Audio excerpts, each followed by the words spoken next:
You're listening to the Options Insider Radio Network, the home of the Options Podcast. For more quality options programs, visit theoptionsinsider.com or search for Options Insider Radio Network in your podcast provider of choice. Listeners can also access all of our programming through our mobile app available in the iTunes and Google Play stores. Select programs are also available via live stream at mixlr.com/options-insider.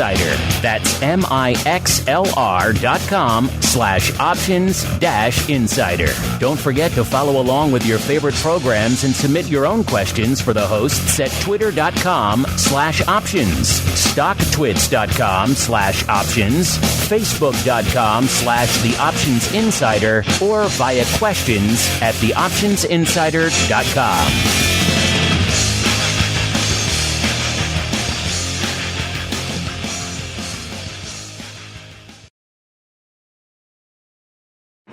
Bitcoin, Ether, Ripple, Litecoin, and more.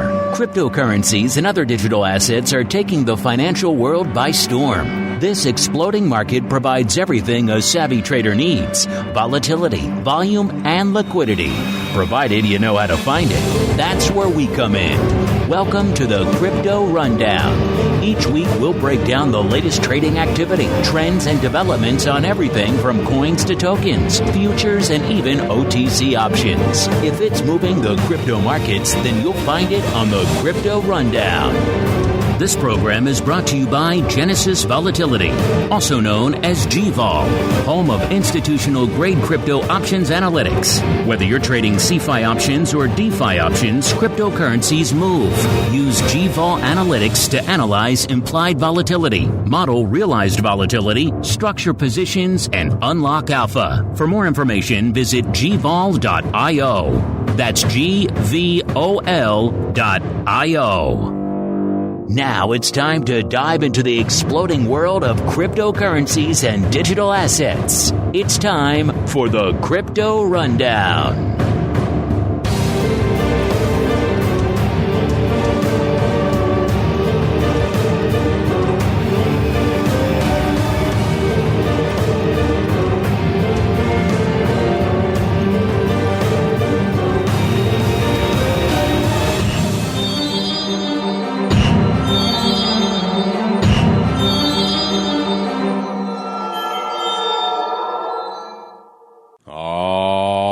Everybody, that music means it is time once again for the Crypto Rundown, the program here on the Options Insider Radio Network, where we step a little bit outside our comfort zone. We look a little bit farther afield, see what's going on in the world of crypto. We're going to talk the Bitcoin, the ETH, the altcoin. We're going to talk the spot, the futures, the options, the SKEW, the volatility, and a whole bunch more. My name is Mark Longo from theoptionsinsider.com, as well as, of course, from the ever-compelling network upon which so many of you are binging these days. We don't mind. Binge away. All we ask, if you're on the on-demand side and you haven't listened or subscribed to the full network, first off, make sure you're doing that. You're missing out on a whole bunch of great content out there, usually a couple of shows hitting you a day. If you like what you hear on the on-demand side, keep rating and reviewing. It does help the new folks continue to discover the legion of content that we are putting out there. And, of course, if you want more content in your lives, we got you covered here on the old network. Couple of shows coming at you exclusive to our pro members, as well as live access going exclusively to our pro members. This show, every other show we do here on the network, as well as great giveaways exclusive to our pro members. Where do you go to get all that exclusivity and a whole bunch more? TheOptionsInsider.com/pro is the place to go to begin your journey to the dark side. Join us on the dark side. You'll never know the power of the dark side until you sign up. It's pretty fun. So check it out for yourselves. TheOptionsInsider.com/pro. We also have /secret club. Maybe we should add /dark side. That'd be pretty cool too. All right. Meanwhile, it's time to kick things off with the Bitcoin breakdown. It's time to explore the latest trending activity, trends, and developments across the world's leading crypto market. It's time for the Bitcoin Breakdown. All right, everybody, let's do this thing. It is time once again for the Bitcoin Breakdown, the portion of the show where we do just that. We break down the action in the world's leading digital asset. No, I'm not talking about Shiba. Our chat might want us to think of Shiba as the number one, digital asset out there. But nope, it is Bitcoin. And it's pretty much right around within spitting distance of where it was on our show last week, listeners. This time last show, it was 29,000, that'd be nice, 21,933. Coming into today's show, 21,886. So a little bit lighter, but in the grand scheme of Bitcoin, pretty much a rounding error. Talking a whopping 46 handles where it was this time last week. In between, we had a little bit more of a range. We got down to about 20, on our interim since our last show. The low was about 22,000 this past Saturday, and the high was 24,200 on Wednesday, of course, not counting our show time when we were below the 22,000 level, obviously. Listeners. Coming into the vol front here, kind of a whole heck of a lot of shoulder shrugging on the vol space, listeners. By the way, all these analytics coming at you courtesy of our friends over there at Genesis Volatility. gvol.io is the place to go to kick the tires and light the fires. If you did that, you would see that on our last show, we were at about a 73.25. I'm talking the average at the money vol there on Bitcoin across the term structure. And today's show, it's a whopping 74. So not a heck of a lot of change on the vol side, which can be interpreted as maybe vol remaining pretty firm because, Bitcoin vol tends to, when things aren't really happening, it tends to implode. So the fact that it didn't implode maybe is kind of interesting and telling in and of itself. Bit vol kind of holding up as well. On our last show, it was 82.5.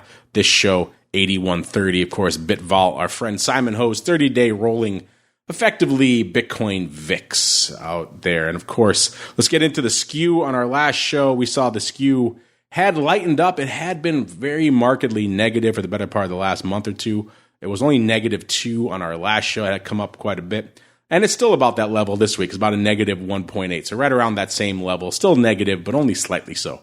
Certainly not much compared to where it has been over the last couple of months. The bit SKEW, Simon's bit SKEW, so he measures that kind of SKEW change and he encapsulates it in one number. And our last show was a 95. This show is about an 89. So the SKEW lightening up a little bit there as well. In terms of OI, things aren't lightening up. They're getting a little bit heavier. Not much, but a little bit.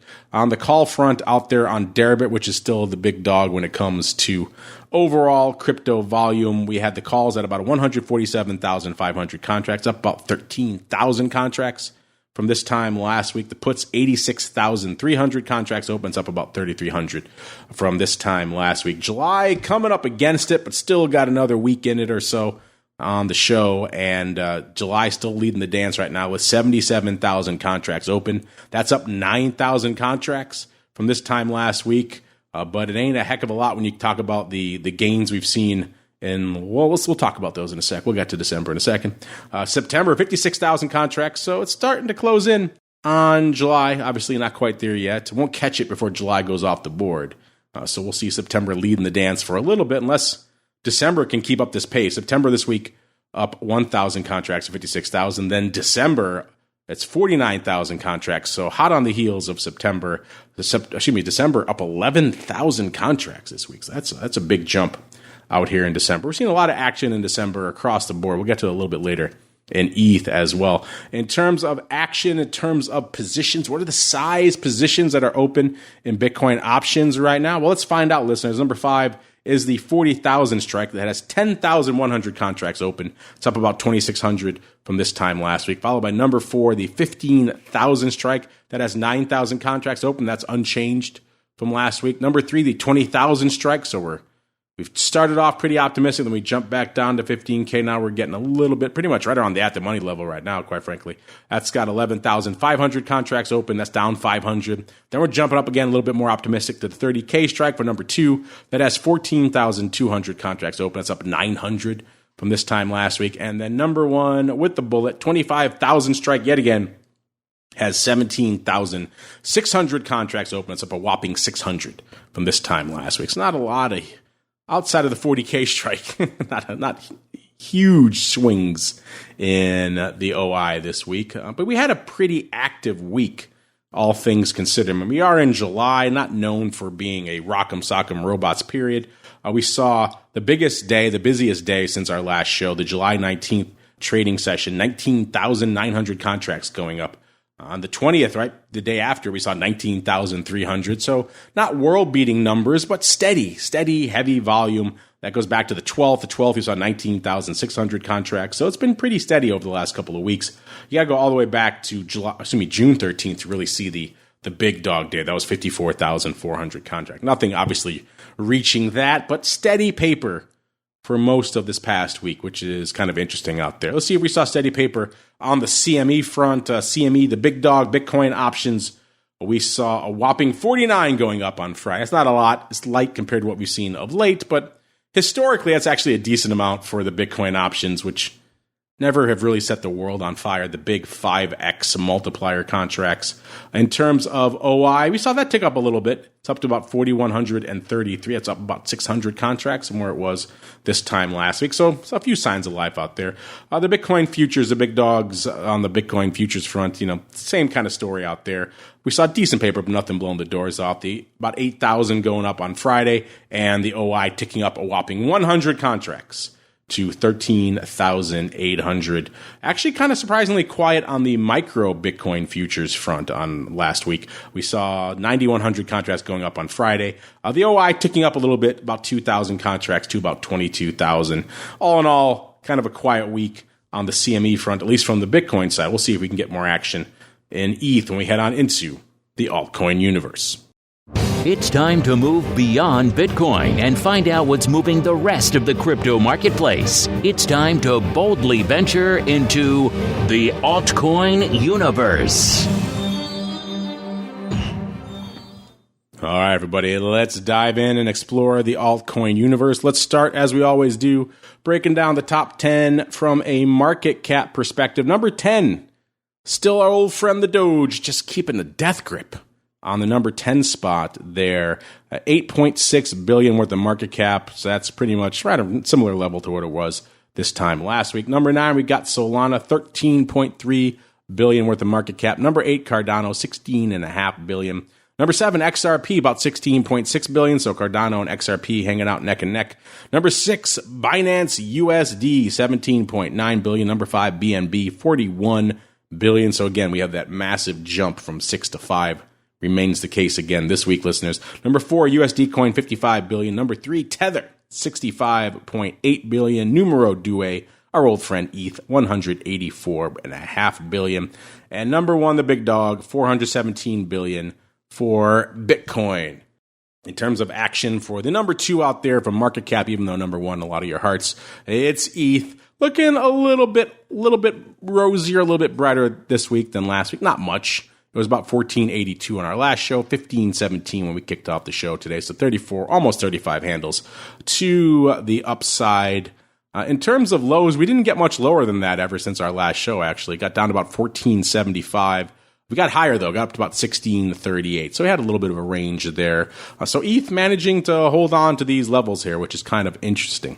In terms of vol, we're seeing the vol remaining pretty firm on the ETH front. It was a 98.6 on our last show, a 99.5 this show. So inhaling a little bit this week, but still hanging out, flirting with that triple digit level, which again, we had a decent range this week. So not entirely unexpected. SKEW wise, we have seen a bit of a change, which is kind of interesting. Last show was positive 2.1. So we had swung into the positive. It only lasted a week, listeners. Now back down to negative 2.5. Not extremely bearish or extremely negative, but just a touch. So that's kind of interesting.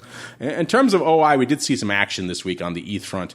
The calls jumping up quite a bit. 2.61 million calls open on Deribit this week. That's up 360,000 from this time last. That's a huge jump. We'll get into a little bit of what was driving that a little bit later here. The puts, 850,000 puts open on Deribit. That's up 68,000. So still we're pretty much hanging out at about 3-to-1 calls over puts out there right now, listeners, which is pretty aggressive. Usually you've seen 2-to-1 for a lot of these names, but ETH's been hanging out around 3-to-1 for a while. And this past week, just exacerbating the lead for the calls. Speaking of this past week, it was a pretty active week for ETH options this week as well. The busiest day was 213,000 contracts. That was on July 21st. Followed right behind it, July 19th, 209,000. So pretty active. If you go back to the day before our last show, the Sunday of our previous week, our previous show there, 17th, 381,000 contracts went up on that day. So that was a pretty active day. All the way back to June 13th to find a day that beat it, and only by 10,000 contracts, 391,000 contracts. So we're seeing some decent numbers again out here in ETH, which is a good sign that maybe people are coming back to play. In terms of where those people are playing, let's look at the expiration cycle first. We've got DEES taking up the number one spot. DEES leapfrogging all the way to the front of the line with 972,000 contracts. You're talking almost 1 million contracts open just in December. Man, that's huge. It's up 285,000 contracts. We'll get to why that is again in a little bit. Number 2, September, 891,000 contracts. It's up a respectable 39,000, but it can't hold a candle to December. Then number 3, we have July hanging out in the rearview mirror with 705,000 contracts. It's trying. It's fighting the good fight. 103,000 contracts it added this week from an OI perspective, but it's not going to catch DEES before it goes the way of the dodo, especially if DEES keeps putting up weeks like this. What the heck was trading out here this week? Let's find out. Let's go out to the size positions, and I think you'll see pretty quickly what's going on out here. Number 5, we have the 3,500 strike with 176,000 contracts. That's up 43,500. That's nothing to sneeze at there. Number 5, we have the 5,000 strike, 165,000 contracts. That's actually down 7,000.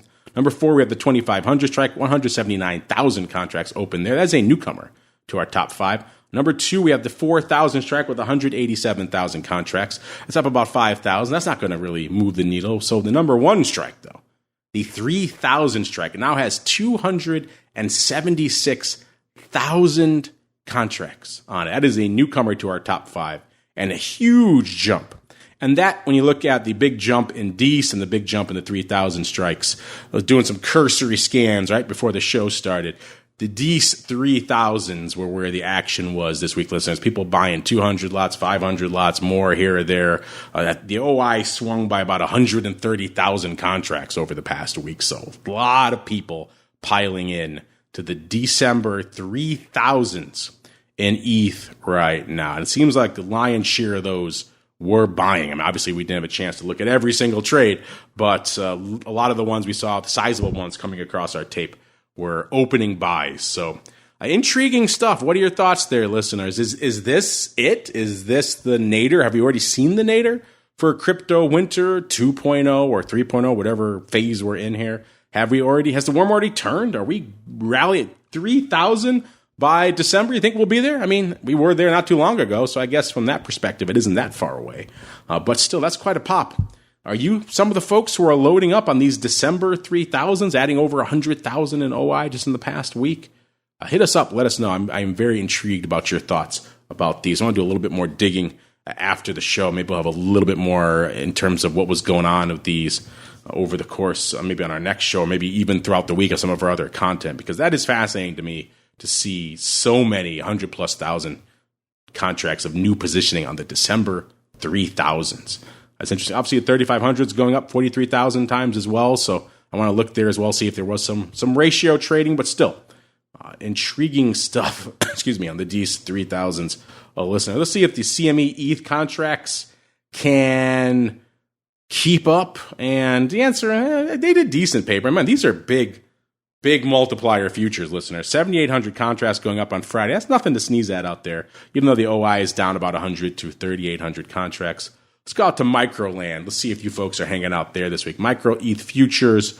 The OI is ticking in the right direction. It's up about 5,000 to 45,000. So decent gain there. We saw about 25,600 the Micro ETH futures going up last Friday. So again, nothing to sneeze at, but that big jump in the DEES 3,000s, that's fascinating. That bears a little bit more scrutiny out there, listeners. Let's go out to some of the other altcoin and let's kick things off with our old friend XRP. Let's see, 34.5 cents on today's show, 35.8 cents, so we're down about 1.2 cents, almost 1.3 cents from where we were this time last week. Good old Doge, last show, 0.66, this week, 0.64, so down about 0.0017.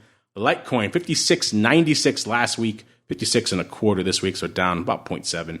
Cardano, 47.9 last week, 48.9 this week, so up a whopping 1 cent. Polkadot, 7.02 today, 7.38 last week, so down 36 cents. Solana, 38.40 this show, 40.46, down about $2. And the old SHIB was 0.000012 last week, 0.000011 this week. Before we roll out of here, listeners, let's get on into a little bit of your crypto questions. You've got questions about crypto. Who doesn't? It's time to find out the answers to your crypto questions. All right, here, listeners, let's get into some of the questions. Looking at our chat going back and forth about SHIB. By Shiba, the ground floor of Shiba Inu. They are Unlimited and Queen going at it. He's saying he'll get into Doge if it gets under a penny. Sure, why not? It's still hanging out at the 10th spot on our top 10 market cap. So some folks are still piling into Doge. Other folks saying they only feel safe in Bitcoin and ETH. Yeah, I could see that there, Queen as well. Other chat folks saying they agree with Uncle Mike that comes to crypto, they don't actually like it, but they'll go with some of the leading ones. Some folks saying they're going to go with one. It's Bitcoin. I could see that. I've always been a little bit more of an ETH guy myself. It seems like Bitcoin's going to maybe lead the charge, suffer the slings and arrows of regulation, then maybe ETH will kind of... the much ballyhooed flippening, will we see it? Some other folks obviously leaping on the Solana train, saying Solana has the future.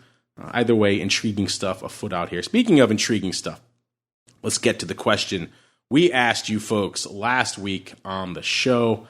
We said we've seen a nice pop in equities and crypto over the past week. Are you buying back in at these levels, or is there still more blood to come? It was a fascinating back and forth, but at the end of the day, you folks... feeling bloody. 62.3% of you saying there is more blood to come. It was always hanging around the 40-odd, got it to 50-odd%, but in the end, you folks really just piled into there's more blood coming, driving it over 60%. So a strong majority of you folks saying there's more blood to come. Then we had number 2 was you're buying equities here at 16.4%. Number 3, you're buying both here, so buying equities and crypto, 13.1%. Only 8.2% of you saying you're buying crypto here. So kind of interesting, kind of contrasts with all that paper going up on the DEES 3000 strike in ETH. That is very interesting. I really want to dive even more into that. Maybe we'll get into it a little bit later this week. Certainly on the show next week. Also reach out to Greg and the team over there at Genesis, see if they have any interesting thoughts on that DEES 3000 strike. Because a lot of paper flocking into the upside in ETH is certainly worthy of note. And unfortunately, that's going to do it for us here on the Crypto Rundown this week. Back in the Chicago studio next week, so things should sound back to normal for you folks out there. Remember, if you have questions, comments, you know where to find us. At Options on most of the major social media platforms. Questions at theoptionsinsider.com also works. Of course, if you're in the live, you can hit us up there live or at your exclusive members hotline. You always get bumped to the top of the list. We love you folks out there. We're going to be moving our Pro Q&A from Tuesday to Friday this week because I'll be doing a little bit of traveling. I am still down here in the Southern studio after all, listeners. We'll be back with Boot Camp live earlier than usual, I believe, on Wednesday. Then our regular double dose of shows on Thursday, TWIFO, and the option block. And then Friday, you've got your Palooza of content, vol views at noon. You got options oddities after that. Then after that, back to back, got a Pro Q&A. So buckle in for a crazy Friday. And then back again next Monday, another episode of the Crypto Rundown. Stay safe out there, everybody. This program is brought to you by Genesis Volatility, also known as GVol, home of institutional-grade crypto options analytics. Whether you're trading CeFi options or DeFi options, cryptocurrencies move. Use GVol Analytics to analyze implied volatility, model realized volatility, structure positions, and unlock alpha. For more information, visit gvol.io. That's GVOL.io.